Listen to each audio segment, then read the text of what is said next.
तो आज है हैप्पी बर्थडे जयपुर का जी, जयपुर स्थापना दिवस। और इसी खास मौके पर हमारे साथ में हैं जितेंद्र सिंह जी शेखावत सर, हिस्टोरियन हैं, इतिहास के जानकार हैं। ऐसी ज़बरदस्त शख्सियत हमारे साथ में यहाँ पर बैठी हुई हैं। आप कुछ भी पूछिए, जवाब इनके पास में है जयपुर की हिस्ट्री को लेकर, राजस्थान की हिस्ट्री को लेकर। तो सर मेरा पहला सवाल, क्योंकि अब जो कुछ हम सुनते आए हैं वो सच है या झूठ है, क्या फैक्ट उसके अंदर छुपा हुआ है, वो आप हमें बेहतर समझा सकते हैं।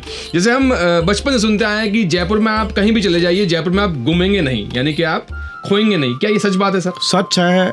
जयपुर में हर गली हर रास्ते को काटती है। हर रास्ते से किसी भी रास्ते में चले जाए, वापस वो फिर मुख्य बाजार में ही आता है जी। ये यहाँ के वास्तु का कमाल है, जिन्होंने शिल्प शास्त्रियों ने, वास्तुकारों ने, नियोजनकारों ने, भट्टाचार्य जी ने जो जयपुर को बनाया, ऐसा अद्भुत बनाया कि यहाँ आदमी कोई खोता नहीं, या बिल्कुल नहीं खोता आदमी। चाहे कोई सी भी गली से निकल जाए, वो मुख्य रास्ते पर पहुँच ही जाता है। चाहे इधर से जाए, चाहे उधर से जाए, चाहे दाएं से जाए, चाहे बाएं से जाए, चला जाता है। क्या बात है। अब सर, क्योंकि ये अपना नाम जयपुर का पिंक सिटी, विश्वविख्यात pink city, prince of Wales यहाँ पर आए थे, वो नाम दिया गया था, वो कहानी क्या है, वो फैक्ट क्या है सर? ऐसा कुछ नहीं है। प्रिंस वेल्स जब आए थे, उसके पहले महाराजा सवाई राम सिंह ने जयपुर को सुधार करना शुरू किया था जी।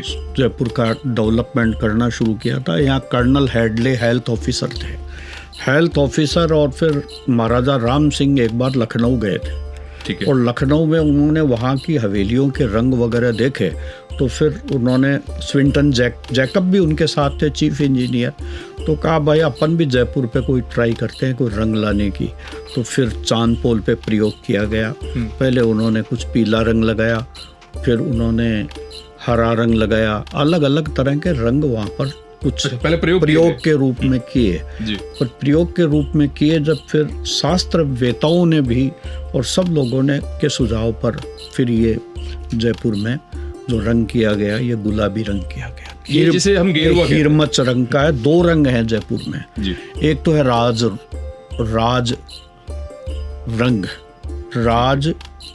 रंग, वो है सरकारी इमारतों पर जी। जैसे सिटी पैलेस है, उस पे पीला सा आपने देखा होगा, पीला सा रंग होता है। जो जलेबी चौक में आप जाएंगे तो पीले कलर, सरकारी में पीला जी, और आम जनता के लिए गुलाबी कलर। हर साल गुलाबी कलर। आज तो गुलाबी कलर चेंज हो रहा है, कहीं कोई मोटा गुलाबी है, कहीं हल्का गुलाबी है, कहीं लाल ही लगा दिया गया है। ऐसा नहीं है। पहले एक रूपता थी जयपुर की, एक रूपता के हिसाब से एक रंग तय था, हिरमच, और उसमें कड़ी घोल करके और फिर ये बनाते थे। अब तो देखिए, अब नाश सा हो रहा है, अब तो कुछ अच्छा नहीं लगता।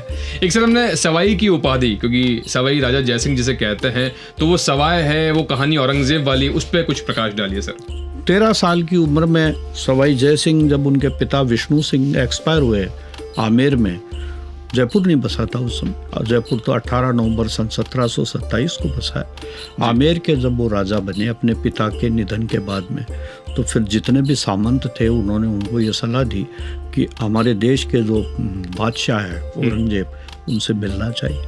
फिर वो औरंगाबाद किए गए, वहाँ औरंगाबाद में उनको समय मिला जी। तो औरंगजेब है वो मस्जिद में नमाज पढ़ के बाहर निकला। अच्छा।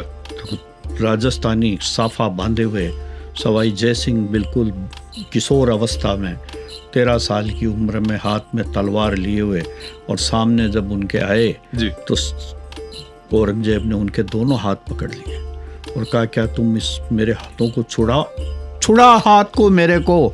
तो सवाई जयसिंह ने कहा कि जब एक पत्नी किसी का हाथ पकड़ लेती है तो जीवन भर साथ निभाती है। आप तो हिंदुस्तान के बादशाह हैं, आपने मेरा हाथ पकड़ लिया तो मैं छुड़ाऊं क्यों, आपका तो मेरे ऊपर वज्रदस्त हो गया। तो फिर औरंगजेब ने कहा, अरे ये सवाई जयसिंह है, इसका नाम तो जयसिंह है क्या? कहा जयसिंह है, कि इसके ये तो सवाया निकला अपने दादा से भी। दादा कौन?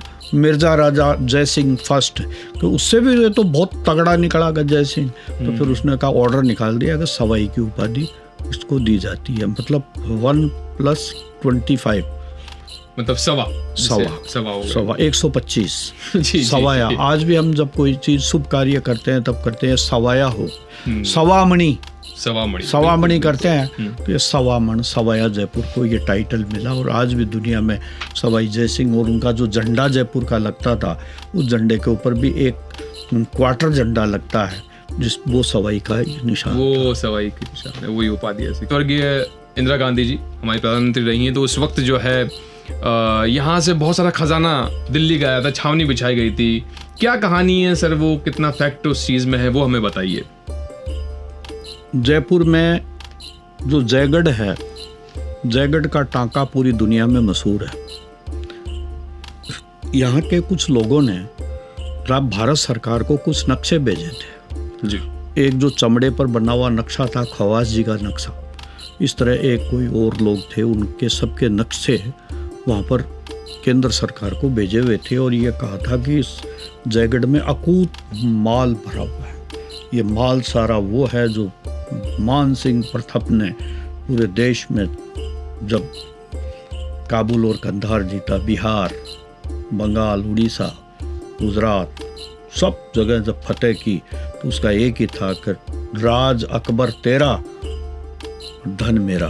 तो वो सारा धन कहते हैं जी। कि यहाँ लाकर दफन किया गया था।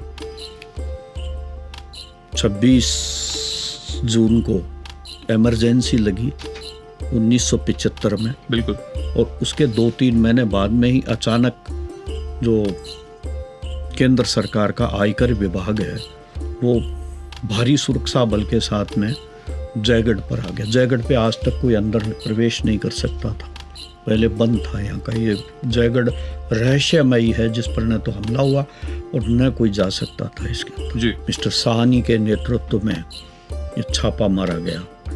छापा मारने के लिए गए तो यहाँ के जो किलेदार थे उसने मना कर दिया कि हम नहीं जाने देंगे। और फिर बाद में महाराजा भवानी सिंह से पूछा गया, ब्रिगेडियर भवानी सिंह से, कि जाने दो। और फिर उन्होंने 6 महीने तक इसकी खुदाई की। मैं भी देख के आया था खुदाई हुई जो, और खुदाई हुई टांके की। और टांके में इतनी दूर जाकर जो नक्शे हैं उसमें ये प्रोफेसर राजेंद्र सिंह खंगारोत ने इस पे विवेचना की है, पुस्तक भी लिखी है। वो उन्होंने लिखा है कि इतनी दूर जाकर, इतनी अंगुल जाकर एक घड़ा मिलेगा, उल्टा घड़ा है, उसके नीचे एक चाबी है, उस चाबी को लेके आगे जाएंगे, ऐसे गैलरी आएगी, गैलरी के आगे इतने करोड़, इतने हीरे पड़े हैं, इतने असरफियाँ पड़ी है। ये सारा जो पूरा था वो उनको मालूम था। और अब खजाना वहाँ से उनको मिला या नहीं मिला, आज तक ये रहस्य बना हुआ है। कि जब इमरजेंसी थी तब फिर एक बहुत बड़ी यहाँ जयपुर में अफवाह चली थी कि आज 60 ट्रक गए आर्मी के, सीधे जयपुर दिल्ली मार्ग को बंद कर दिया गया। और बड़ा इस तरह से हर आदमी के जबान पर एक ही थी चर्चा, जयगढ़ का खजाना, टांके का खजाना। और ये जयपुर में ही नहीं, पूरी दुनिया के अंदर ये उस समय जो BBC तक थे उनके अंदर ये उस ज़माने में ये चर्चा थी, जयगढ़ का टांका और जयगढ़ का खजाना। लेकिन मिला या नहीं मिला इसका कोई पता नहीं, मतलब अफवाही है जो अभी उस टांके को जो तोड़ा गया था उसको प्रिंसेस जो महाराजा ब्रिगेडियर भवानी सिंह जी थे उन्होंने उसकी मरम्मत कराई है। इस बार पानी भरा है, उसमें सारे टांकों में पानी भरा है और मरम्मत कराई है जो खोदा गया था उसकी। जी जी जी। गलता जी के बंदरों के बारे में कई डॉक्यूमेंट्री हमने देखी है जिसमें कई समानताएं बताई गई थी थाईलैंड के बंदरों के साथ में। तो कुछ ऐसे फैक्ट्स या जो नहीं पता है गलता जी के बंदरों को लेकर, उनके बारे में हमें बताइए। गलता जी पिछले 40 वर्ष से मंकीज वैली के नाम से पूरी दुनिया में फेमस हो गया। मंकीज वैली इसलिए हुआ कि यहाँ जो विदेशी पर्यटक आए, फ्रांस के, इंग्लैंड के, अमेरिका के, और जहाँ जगह जगह के, जापान के, और वो आए और उनको ये जो टूरिस्ट गाइड है ये लेके गए और ले जा करके जब वहाँ बंदर ने हाथ मिलाया उनसे, आज गलता का बंदर इतना समझदार शाना है कि वो हाथ मिलाता है, कंधे पर बैठ जाता है और किसी को नुकसान नहीं पहुँचाता। और फिर जब उन्होंने उनकी अपनी तस्वीरें उतारी और फिर इसके बारे में एक डॉक्यूमेंट्री भी बनी थी जो उस पर चली पूरे देश भर में। तो कुल मिलाकर यहाँ बंदरों के 2 गुट हैं, दो दल हैं इनके जो आपस में एक दूसरे से लड़ते रहते हैं। और देखा जाए तो ये जयपुर शहर बंदरों का ही शहर है, जिसमें बंदर बहुत ज़्यादा है। हर हवेली के ऊपर पहले बंदर रहता था। 1930 में एक बंदर का आतंक बहुत ज़बरदस्त फैल गया था जयपुर में, और सारे लोग डरने लगे थे, अफवाह फैल गई थी। जयपुर के लोगों ने कहा कि सचिवालय बन रहा था उस समय, सचिवालय बनने की, सचिवालय तो बाद में बना आज़ादी के बाद, उसके पहले भगवंत दास बैरक्स के नाम से था, जिसमें आर्मी के लिए का मुख्यालय था। ये दुनिया का सबसे बड़ा मुख्यालय माना गया था उस समय। सवाई मान सिंह ने जब बनाया, आर्मी का सबसे बड़ा मुख्यालय उस समय था। तो उस वहाँ पर एक तलाई थी जिसको समाप्त किया गया, परवण की तलाई, और वहाँ पर शमशान थे। तो फिर वो जो परवन की तलाई वहाँ से हटी और शमशान हुई, तो जयपुर में अफवाह फैल गई कि एक बंदर बहुत खतरनाक है जो बदला ले रहा है। दूसरा, एक हर घर में कपड़े जल जाते हैं, अफवाह कई दिन तक फैली रही। और जयपुर के अंदर रोज़ नित्य नई चर्चा होती थी कचहरियों में उस ज़माने में कि उस बंदर का क्या हुआ, आज बंदर ने, जबकि वो बंदर था ही नहीं, केवल अफवाह थी ये जयपुर शहर की। और फिर आखिर में ये हुआ, किसी ने कहा कि जाट के कुएं के रास्ते में एक हवेली से दूसरी हवेली तक वो फांद रहा था, बिजली के तार से टकराया और वो मर गया।